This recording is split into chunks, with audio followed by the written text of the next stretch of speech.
Apa pesan dalam perjalanan kita di kesempatan hari ini, Master? Ya, alhamdulillah kita baru saja sampai di Pelabuhan Balohan, Sabang.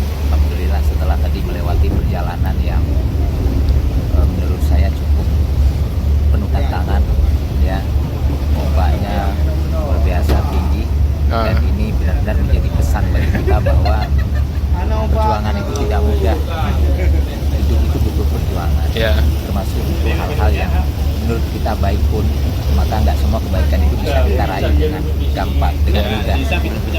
Dan perjalanan dakwah kita hari ini melalui jalur yang tadi cukup penuh gelombang, di bawah cuaca yang sangat tidak baik.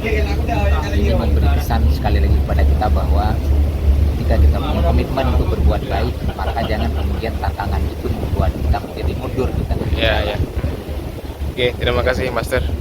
Insya Allah kita akan buat video berikutnya di Sabang. Insya Allah. Terima kasih. Terus berjuang. Insya Allah.